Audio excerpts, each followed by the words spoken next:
ito kabayan, i-share ko sa inyo kabayan na ito mga window glass niya kabayan, ito automatic to siya. Pero yun nga, binaklas natin to. Ito, binaklas natin yan, pati yung kabila. Kasi blending nga, yung sembero kaya tanggalin. So automatic, yung automatic niya, mawawala yun. So kailangan natin i-reset siya. So ayun, start, ay kuha natin, open natin. So naka-open na yung sasakyan. Katulad ito kabayan. So i-open ko ha. Isang pindot lang dapat to eh. Isang pindot lang dapat to. Magtataas na oh. Hindi tataas. So kailangan siyang ipitin mo para tataas siya.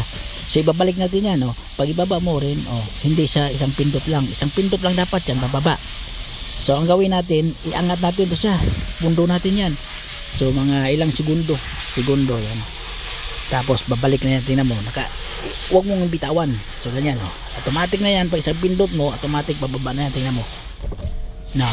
Diya ba bumalik, parang reset siya. So yun lang ang problema. Sa kabila naman, kabila o ganun pa rin, kasi ganun pa rin yun eh. Yan o, okay na. Ganun kasimple kabayan. Yung bumalik yung automatic nya yun ang tandaan nyo. Pag magtanggal kayo ng mga decor sa loob, automatic yung wiring nya, kailangan i-reset mo lang. So pilihitin mo lang, wag mong bitawan mga ilang segundo, babalik na yung automatic nya. Okay, kadalasan automatic lang naman yung dito lang naman, saka driver side, saka yung katabi niya, yung sa kalikuran hindi na automatic yan. Okay, kadalasan sakyan, pero ngayon mga automatic na lahat ngayon yung mga bagong modelo. Okay, maraming salamat kabayan. Huwag kalimutang mag-follow kabayan ha, pag may natutunan kayo kabayan. Tapos pag gumawa kayo ng mga may tatanggalin kayo, pwede kayong mag-PM sa akin, magtanong kung paano tanggalin para may tulong ako sa inyo. Yung mga hindi pa ganong may alam, pero yung mga naalam na, huwag na.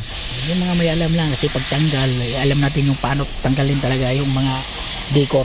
Okay, pag magtanggal kayo ng tail light, yung headlight, so pwede kayong magtanong sa akin. O mga rubber, yung mga pintuan hindi maayos pagkasara, pwede kayong magtanong. Okay, maraming salamat kabayan.